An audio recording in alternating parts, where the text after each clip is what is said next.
함께 기도하심으로 4월 17일 수요일 매일 예배 시작하겠습니다. 기도합니다. 은혜와 사랑이 풍성하신 하나님, 오늘도 우리에게 주님 안에서 소망 주시고, 오늘도 우리가 주님을 위해 일할 수 있는 건강한 육체와 또 우리에게 귀한 사랑하는 믿음의 공동체 허락하여 주시고, 또 우리의 삶의 모든 부분 하나하나 하나님의 은혜 가운데 우리가 사용할 수 있고 누릴 수 있게 하시니 감사합니다. 아버지, 오늘도 우리의 옛사람의 모습을 먼저 하나님께 내어놓고 이제 우리가 날마다 새로운 사람을 입어서 하나님이 원하시는 구원받은 백성의 모습으로 우리가 복음을 전하며 하나님의 말씀을 누리며 살아갈 수 있기를 간절히 원합니다. 하나님, 사랑하는 성도님들의 삶을 위해서 기도합니다. 기온차가 있는 봄날씨 가운데 건강을 지켜주시옵소서. 아버지, 또한 정말 세상에 많이 퍼져 있는 여러 바이러스와 세균들로부터 또한 보호해 주시고, 우리의 육신이 건강함을 통하여 우리의 유익을 구하는 것이 아니라 우리가 건강한 육체를 가지고 하나님을 위해서 우리가 열심히 살아갈 수 있는, 하나님의 영광을 위해 살아갈 수 있는 주님의 복된 자녀 되게 허락하여 주시옵소서. 아버지, 주님께서 세우신 우리 중앙교회를 위해서 기도합니다. 시대적 사명을 잘 감당하는 교회 되게 허락하여 주시옵시고, 정말 잃어버린 영혼 우리가 찾아가서 예수 그리스도의 마음으로 복음을 전할 수 있는 우리 교회가 될 수 있기를 원합니다. 방황하는 영혼을 주님께로 돌아오게 하는 귀한 교회가 되게 허락하여 주시옵소서. 말씀을 사모하게 하시고 기도에 힘쓰며 성령의 충만함으로 하나님께서 우리에게 맡겨주신 소명을 잘 감당할 수 있는 귀한 하나님의 백성들 될 수 있기를 간절히 기도합니다. 하나님, 주님께서 또한 오늘도 우리에게 말씀을 주시니 감사합니다. 아버지, 이 말씀, 능력의 말씀으로 선포될 때에 우리 안에 말씀의 은혜가 충만케 허락하여 주시옵시고, 말씀을 듣는 모든 성도인들에게 말씀을 사모하는 마음과 옥토와 같은 마음밭을 허락하시고, 말씀의 씨앗이 심겨져서 정말 귀한 결실을 맺을 수 있도록 하나님 축복하여 주시옵소서. 하나님, 오늘도 우리가 힘들고 어려울 때마다 말씀이 생각나게 하시고 말씀 붙들고 한 주간도 믿음으로 승리하며 살아갈 수 있는, 또 오늘 하루 살아갈 수 있는, 또 이번 한 해를 살아갈 수 있는 주님의 귀한 백성들 될 수 있기를 간절히 원합니다. 하나님께서 이 예배 가운데 함께 하시고 주님 홀로 영광 받아 주시옵소서. 감사하며 예수님의 이름으로 기도합니다. 아멘. 찬송가 67장 함께 하시겠습니다.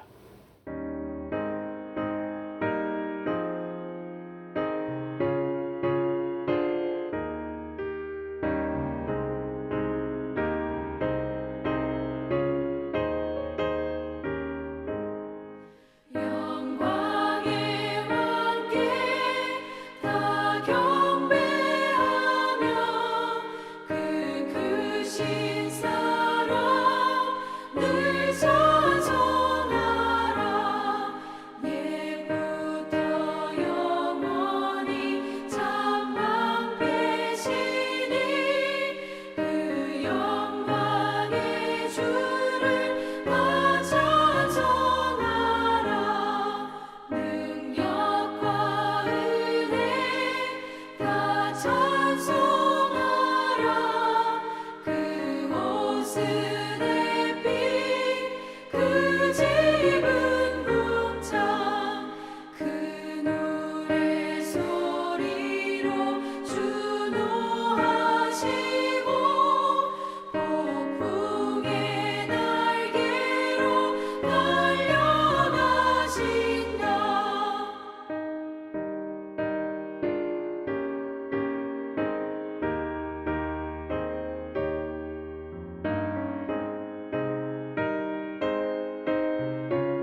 오늘 하나님께서 주시는 말씀은 열왕기상 7장 23절부터 51절까지 말씀입니다.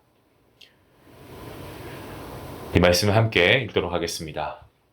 또 바다를 부어 만들었으니 그 직경이 10규빗이요 그 모양이 둥글며 그 높이는 5규빗이요 주위는 30규빗 줄을 두를만 하며 그 가장자리 아래에는 돌아가며 박이 있는데 매 규빗에 10개씩 있어서 바다 주위에 들렸으니 그 박은 바다를 부어 만들 때에 2줄로 부어 만들었으며 그 바다를 소 12마리를 바쳤으나 셋은 북쪽을 향하였고 셋은 서쪽을 향하였고 셋은 남쪽을 향하였고 셋은 동쪽을 향하였으며 바다를 그 위에 놓았고 소위 뒤는 다 안으로 두었으며 바다의 두께는 한 손 너비만 하고 그것에 가는 백합으로 양식으로 잔가와 같이 만들었으니 그 바다에는 2000밭을 담게 했더라. 또 노스도 받침술에 열을 만들었으니 매 받침술의 길이가 4규빗이요 너비가 4규빗이요 높이가 3규빗이라. 그 받침술의 구조는 이러하니 사면 옆 가장자리 가운데에는 판이 있고 가장자리 가운데 판에는 사자와 소와 그룹들이 있고 또 가장자리 위에는 놓는 자리가 있고 사자와 소 아래에는 화합 모양이 있으며 그 받침술에 각각 4놋 바퀴와 놋 축이 있고 받침술의 4발 밑에는 어깨 같은 것이 있으며 그 어깨 같은 것은 물두멍 아래쪽에 부어 만들었고 화하는 각각 그 옆에 있으며 그 받침술의 위로 들이켜 높이가 1규빗 되게 내민 것이 있고 그 면은 직경 1규빗 반 되게 반 원형으로 우묵하며 그 나머지 면에는 아로 새긴 것이 있으며 그 내민 판들은 네모지고 둥글지 아니하며 4바퀴는 옆판 밑에 있고 바퀴 축은 받침술에 연결되었는데 바퀴의 높이는 각각 1규빗 반이며 그 바퀴의 구조는 병거 바퀴의 구조 같은데 그 축과 태와 살과 통이 다 부어 만든 것이며 받침술의 4모퉁이에 어깨 같은 것 4이 있는데 그 어깨는 받침술에와 연결되었고 받침술의 위에 둥근 테두리가 있는데 높이가 반 규빗이요 또 받침술의 위에 버팀대와 옆판들이 받침술에와 연결되었고 버팀대 판과 옆판에는 각각 빈 곳을 따라 그룹들과 사자와 종려나무를 아로 새겼고 또 그 둘레를 화합 모양이었더라. 이와 같이 받침술에 10개를 만들었는데 그 부어 만든 법과 크기와 양식을 다 동일하게 만들었더라. 또 물두멍 10개를 노스로 만들었는데 물두멍마다 각각 40밭을 담게 하였으며 매 물두멍의 직경은 4규빗이라. 10받침술의 위에 각각 물두멍이 하나씩 있더라. 그 받침술의 5은 성전 오른쪽에 두었고 5은 성전 왼쪽에 두었고 성전 오른쪽 동남쪽에는 그 바다를 두었더라. 히람이 또 물두멍과 부삽과 대접들을 만들었더라. 이와 같이 히람이 솔로몬 왕을 위하여 여호와의 전에 모든 일을 마쳤으니 곧 기둥 둘과 그 기둥 꼭대기에 공 같은 머리 둘과 또 기둥 꼭대기에 공 같은 머리를 가리는 그물들과 또 그 그물들을 위하여 만든 바 매 그물에 2줄씩으로 기둥 위에 공 같은 2머리를 가리게 한 성류 400개와 또 10개의 받침수레와 받침수레 위에 10개의 물두멍과 한 바다와 그 바다 아래에 소 12마리와 속과 부삽과 대접들이라. 히람이 솔로몬 왕을 위하여 여호와의 성전에 이 모든 그릇을 빛난 노스로 만드니라. 왕이 요단 평지에서 스콧과 사드단 사이에 차진 흙에 그것을 부어 내었더라. 기구가 심히 많으므로 솔로몬이 다 달아보지 아니하고 두었으니 그 놋 무게를 능히 측량할 수 없었더라.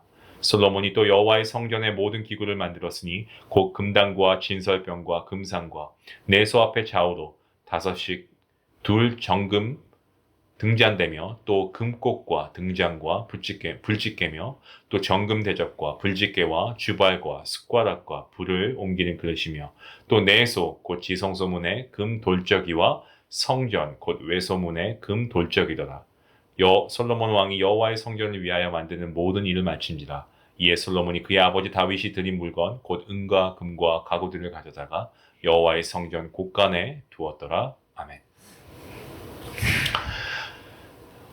누구나가 자신이 목표한 일이 있으면 그리고 어떤 맡겨진 일을 우리가 할 때에는 끝까지 최선을 다하는 것이 아주 중요하죠. 결과도 중요합니다만 그 과정도 무시할 수 없습니다. 그리고 정말 최선을 다할 때 그 결과는 항상 보장되어 있지는 않지만 우리에게 좋은 결과를 가져다 주는 경우가 많이 있습니다. 여러분, 목표가 있을 때 우리가 최선을 다하는 것, 이것이 과연 세상 일에만 적용이 되는 말일까요? 저는 우리의 신앙생활에서도 똑같이 적용된다라고 생각합니다. 하나님께서 우리에게 맡겨주신 직분, 교회에서는 우리가 성도까지도 저는 직분이라고 생각을 합니다.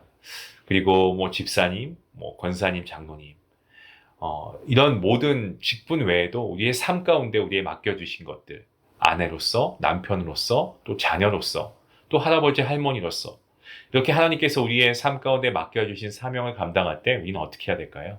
끝까지 최선을 다해야 한다라는 거죠.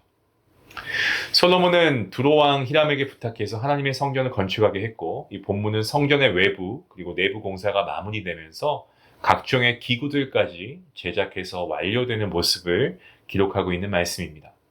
오늘 본문의 성전 건축을 마무리하는 히람과 솔로몬의 모습을 우리가 보면서 하나님께서 우리에게 맡기신 일에 대해서 어떠한 마음으로 임해야 할지 우리가 말씀을 통해 함께 은혜 받고자 합니다. 히람이 성전의 모든 일을 마쳤다라고 언급합니다. 그러면서 41절부터 45절까지 그 내용을 다시 요약 정리해 주고 있는데요. 본문 45절에서 히람이 성전의 모든 그릇을 이 빛난 놋으로 만들었다라고 하고 있는데, 그것은 최상의 재료를 사용해서 정성을 다해서 만들었다라고 하는 그러한 의미가 담겨 있습니다. 뿐만 아니고 그 그릇들을 열심히 갈고 닦아서 그야말로 반짝반짝 윤이 나는 최상의 그릇이 되도록 했다는 뜻이기도 합니다. 다윗과 솔로몬을 위해서, 또한 그들이 섬겼던 하나님을 위해서 히람은 최고의 것으로 그야말로 최선의 노력을 기울여서 성전 건축에 임하고 있구나라는 사실 우리가 볼 수가 있습니다. 여러분, 지금 이 시간 여러분 말씀을 듣는 가운데 잠깐 동안만 여러분의 인생 가운데 가장 최선을 다했던 그런 순간이 있었다면 그때를 한번 떠올려 보시기 바랍니다. 어떤 분들은 열심히 학업을 준비했던 그때가 될 수도 있고요. 또 어떤 분들은 직장에 취직하기 위해서 정말 열심히 취업 준비를 했던 때가 있고, 또 어떤 분들은 미국에 이민 와서 새로운 일을 시작하고 또 직장에 들어와서 입사해서 일했던 경험, 정말 최선을 다했던 경험, 우리가 살면서 우리가 분명하게 우리의 머릿속에 남아있는 그런 기억들이 많이 있을 겁니다. 자, 그렇다면 하나님을 위해서 그토록 최선을 다해 열정을 쏟았던 때는 언제였나요? 여러분 혹시 기억에 떠오르시나요? 어쩌면 그때가 아직 오지 않은 분도 계실 거고요. 어떤 분들은 정말 그때가 언제인가 싶을 정도로 아득하게 멀게만 느껴지는 정말 그런 추억이 얼핏 떠오르는 분도 계실 거고, 아니면 그랬던 적이 있었나 라고 생각하시는 분도 계실 것 같습니다. 여러분, 우리가 오늘 이 말씀을 통해서 다시 한번 우리가 한번 되짚어 보면 좋겠어요. 나는 하나님을 위해서, 하나님의 영광을 위해서 언제 최선을 다하고 살았지? 우리의 남은 삶, 우리의 삶의 개수 주님만이 아십니다. 하지만 그날까지 우리가 정말 우리가 주님이라고 할 때 최고의 주님 아니겠습니까? 그 최고의 주님께 우리가 최선의 것을 드렸습니다 라는 이런 믿음의 고백이 우리가 매일매일 고백되어질 수 있기를 원합니다. 그러한 복된 성도님들 될 수 있기를 먼저 주님의 이름으로 간절히 축원합니다. 본문 46절 말씀입니다. 46절 말씀을 보시면 왕이 요단 평지에서 숫꽃과 사르단 사이에 차진 흙에 그것들을 부어내었다라고 기록하고 있습니다.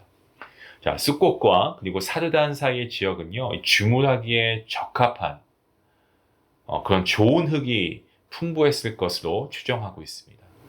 이곳에서 많은 그런 청동 유물들이 발견되었다라고 하는데요. 솔로몬이 이곳을 기물들을 제작하는 장소로 직접 정했는데, 그것만 봐도 그가 성경 기물을 제작하는 일에 정말 많은 관심과 애정을 쏟고 있구나라는 사실 우리가 엿볼 수가 있습니다. 본문 47절 말씀을 보시면 놋으로 만든 기구들의 무게를 측량할 수 없을 정도였다라고 기록하고 있습니다. 성전 건축을 향한 열망이 컸던 다윗은 생전에 이러한 재료를 쓰고도 남을 정도로 정말 많이 준비했다는 것을 우리가 충분히 알 수 있습니다. 그것은요, 하나님을 향한 사랑과 그리고 하나님을 향한 경외심이 얼마나 컸는가를 우리로 하여금 가늠케 하기에 충분합니다. 오늘 본문 말씀 중에 48절과 49절 그리고 50절 말씀을 제가 다시 한번 봉독하겠습니다. 솔로몬이 또 여호와의 성전의 모든 기구를 만들었으니 곧 금단과 진설병의 금상과 내소 앞에 좌우로 5씩 둘 정금 등잔대며 또 금꽃과 등잔과 불집게며 또 정금 대접과 불집게와 주발과 숟가락과 불을 옮기는 그릇이며 또 내소 곧 지성소 문에 금 돌적이와 성전 곧 외소 문에 금 돌적이더라 라고 말씀하고 있습니다. 자, 성전의 모든 기구를 솔로몬이 만들었다라고 말하고 있습니다. 분향단과 그리고 진설병상, 그 다음에 등잔대, 금으로 만든 기구들은 또 히람이 만든 녹 기구들과는 다르게 성막에서 쓰였던 것들을 만들었던 부살렐과 그리고 오홀리압의 기술들이 전수되어 왔을 것으로 신학자들이 추정하고 있습니다. 하나님께서는 성막 제작 당시에 이 부살렐과 그리고 오홀리압에게 그야말로 지혜와 총명과 재능을 주셨습니다. 그래서 맡은 바 역할을 잘 감당할 수 있도록 하나님께서 허락하셨죠. 하나님께서는 동일하게 지금 솔로몬에게도 지혜를 주셔서 성전 건축을 완벽하게 할 수 있도록 하나님께서 인도하고 계십니다. 성전 내부 그리고 성전 안에서 사용할 기구들은 주로 금으로 만들었고요. 성전 밖에서 사용될 기구들은 노스로 만들었습니다. 하나님의 임재하심을 상징하는 성전의 내부 기구들을 보다 귀한 재료인 금으로 사용했다는 것 우리가 보고 있습니다. 또한 내부와 외부에서 사용된 기술이 이스라엘과 이방인의 이 학작품이듯 이 성전은 이스라엘만을 위한 것이 아니고 이방인을 위한 목적도 있었다는 것을 우리가 알게 되죠. 이방인들이 와서 솔로몬 성전을 보고 와 하고 감탄하면서 하나님께 영광을 돌리고 구원의 길에 들어서게 하기 위한 목적도 있었다라는 말씀입니다. 하지만 이스라엘은 이 깊은 의미를 후에 망각하고 그리고 선민사상이라는 이런 교만에 빠져서 그야말로 자멸하고 말아버립니다. 성전을 통해 궁극적으로는 성전된 예수 그리스도가 이 땅에 오셔서 이스라엘과 이방인을 구원하시는 하나님의 구원 역사를 미리 볼 수 있게 해줍니다. 솔로몬이 이렇게 최고의 것으로 하나님께 드리고자 하는 마음 자체는 우리가 의심할 여지가 없고요. 그 마음 자체는 굉장히 귀한 것입니다. 하지만 더불어서 왕궁을 화려하게 건축하고 이후에 우상 숭배의 길로 나아갔던 그의 모습을 보며 본래 자신을 높이고자 하는 마음이 있었는지 변질이 되었는지 정확히 알 수 없습니다.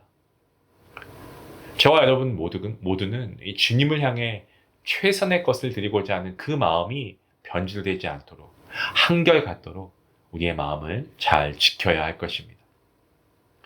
솔로몬이 성전 건축을 위해서 금, 은, 놋을 많이 사용했습니다마는 성전 완공 이후에도 그것들이 많이 남아서요 곳간에 보관했다라고 본문에서 말씀하고 있습니다.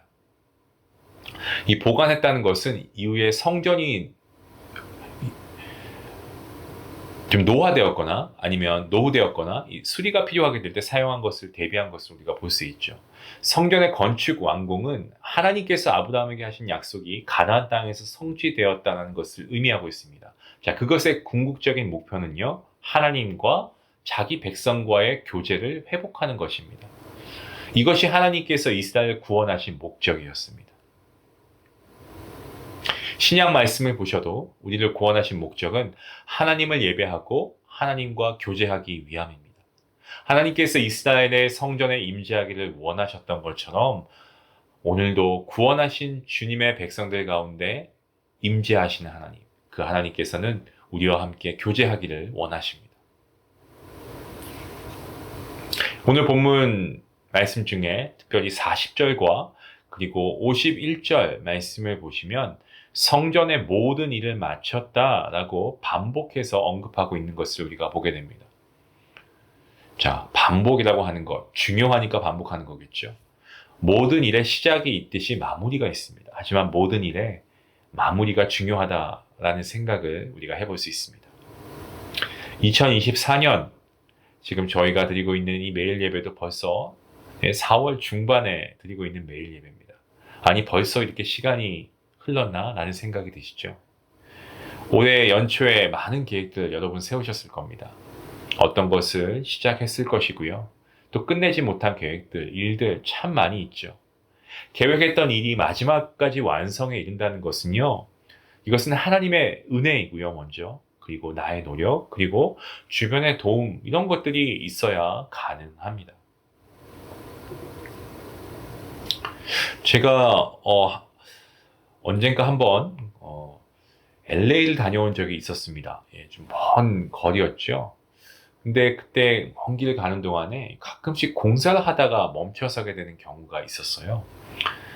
그런데 공사를 해서 무슨 공사 하나 딱 보면, 그 옆에 좀 보기에도 너무나 건물 자체가 흉물스럽다라고 생각될 정도로 좀 낡고, 그리고 굉장히 좀 보기에도 좋지 않은 건물을 볼 때가 있습니다. 그러면서 저 건물은 왜 공사를 하다가 말았을까? 부도가 난 걸까? 아니면 뭐 다른 이유가 있는 것일까? 생각해 봤습니다. 우리가 인생을 살아간다고 할 때 우리도 분명히 종착점이 있습니다. 물론 우리는 이 세상의 삶이 끝나면 하나님 나라에서 우리가 천국에서 영원토록 우리가 영생을 누리며 하나님과 찬양하며 하나님의 영광 가운데 우리가 살아갈 것입니다. 하지만 이 땅에서의 우리의 마지막 종착점 분명히 있죠. 그때가 언제인지 우리는 알 수 없습니다. 때문에 주어진 오늘 하루 우리가 최선을 다해 살아야 할 줄로 믿습니다. 아름다운 인생의 마무리 향해서 여러분 끝까지 가시길 원한다면 끝까지 주님을 위해 헌신할 수 있는 우리 인생이 먼저 될 수 있길 원합니다. 그보다 아름다운 인생은 없기 때문입니다. 오늘 본문을 통해서 또한 우리가 한 단어를 떠올릴 수 있습니다. 무엇일까요? 헌신이라고 하는 단어가 아닐까요? 우리가 매해 연말이 되면은 우리가 전도회 회장, 목장, 그리고 각 교회에 봉사하시는 분들, 팀장, 또 봉사자를 세우기 위해서 교회에서 당회와 또 교육자들이 많은 권면을 드릴 때가 있습니다. 그때 기꺼이 승낙하시고 헌신하시는 분들을 볼 때마다 큰 귀감이 되고 또 감사가 흘러나옵니다. 하지만 저는 무엇보다 하나님께서 가장 기뻐하실 줄도 믿습니다. 예전에 있었던 일입니다. 주일 예배 때 한 장로님께서 하신 기도 내용이 아직도 저는 기억이 납니다. 우리 모두 내 집 앞은 내가 쓴다는 마음으로 봉사의 자리에 기쁨으로 나아갈 수 있게 해달라는 거죠. 그렇습니다. 지금 성령님께서 마음에 소원을 주시는 감동하시는 봉사의 자리가 여러분 어디에 있습니까? 우리를 부르시고 몸된 교회를 또한 세워 가도록 이끄신 주님 앞에 우리가 해야 할 것은 우리의 마음과 사랑을 담아서 우리가 헌신이라고 하는 이 믿음의 한 걸음을 떼는 귀한 결단이 필요하지 않을까요? 우리를 귀하다 여기시고 불러주신 분 하나님이십니다. 우린 연약합니다. 물건으로 따져도 우리는 어느 순간, 그쵸? 우리의 건강도, 우리의 육체도 계속해서 노화되고, 정말 연약한, 그러한 우리를 하나님께서 귀하다 여기시고 불러주시고, 하나님의 자녀 삼아 주셨습니다. 예수 그리스도의 보혈로 구원해 주셨습니다. 여러분, 하나님의 은혜에 감사하시기 바랍니다. 그리고 우리의 있는 모습 그대로 사랑해 주시고, 또 하나님의 뜻대로 사용해 주심에 우리가 감사와 기쁨으로 하나님께서 보내신 그 자리에 여러분 충성할 수 있기 원합니다. 여러분의 헌신이 필요한 그곳 하나님이 원하신다면 기꺼이 그 자리에 여러분이 서 계실 수 있기 원합니다. 사랑하는 성도 여러분, 오늘 우리의 삶이 날마다 이기신 주님과 동행함으로 정말 다윗과 솔로몬 그리고 히람과 같이 정말 연약한 부족한 우리의 인생을 부르셔서 귀하게 사용해 주신 하나님 앞에 우리가 끝까지 충성하며 최고보다는 우리 최고를 할 수도 없어요. 하지만 최선의 삶으로 드려지는 귀한 인생 될 수 있길 원합니다. 그리하여서 우리의 가정과 우리의 교회가 또 더 나아가서 이 지역사회가 하나님의 말씀으로 변화되고 정말 바뀌어져 가고 개혁되어 가는 것을 우리의 눈으로 묵도하는 정말 이 시대의 귀한 복음의 일꾼들로 살아갈 수 있는 저와 여러분 모두가 될 수 있기를 주님의 이름으로 간절히 축원합니다. 기도하시겠습니다. 하나님 감사합니다. 오늘 귀한 말씀을 통하여서 솔로몬 성전의 건축이 완성되기까지 다윗과 솔로몬, 히람을 비롯한 많은 사람들의 헌신이 있었음을, 그리고 정말 최선의 것으로 드리고자 했던 사람들의 마음을 우리가 함께 말씀을 통해 다시 한번 읽고 깨닫게 하시니 감사합니다. 우리 인생 가운데서도 하나님께 정말 최선의 것을 드리기 위해 힘쓰고 수고하며 최선을 다하며 돌아보게 하시고 보내신 우리의 각자의 삶의 자리에서 우리가 맡은 바 그 소명을 잘 감당할 수 있는 귀한 믿음 허락하여 주시옵소서. 우리에게 맡겨주신 사명 충성되게 감당할 수 있도록 힘과 지혜와 능력을 더하여 주시고 하나님의 약속을 믿고 나아갈 때 우리의 인생 가운데 아름다운 마무리가 있도록 하나님께서 복내려 주시옵소서. 감사하며 예수님의 이름으로 기도합니다. 아멘. 오늘 말씀 우리에게 주시는 귀한 도전의 말씀이죠. 오늘 우리가 우리 인생의 마무리, 글쎄요, 아직 나는 오래 남은 것 같은데, 여러분, 우리 하루하루가 하나님 은혜 아니겠습니까? 우리가 하나님께 불리워질 날가 할 수 없죠. 이 땅에서 우리가 인생 마무리 아름답게 하기 위해서 우리가 더욱 힘써야 할 것은 무엇일까요? 한번 생각해 볼 수 있으면 좋겠고, 오늘 우리 삶의 자리에서 우리가 말씀으로 우리 자신을 변화시키기 위해 어떠한 결단을 하길 원하는지 우리가 기도하시면서 또 우리 하나님 주시는 은혜 가운데 우리가 귀한 믿음의 마음을 가지고 우리가 함께 나아갈 수 있기를 원합니다. 함께 기도하시겠습니다.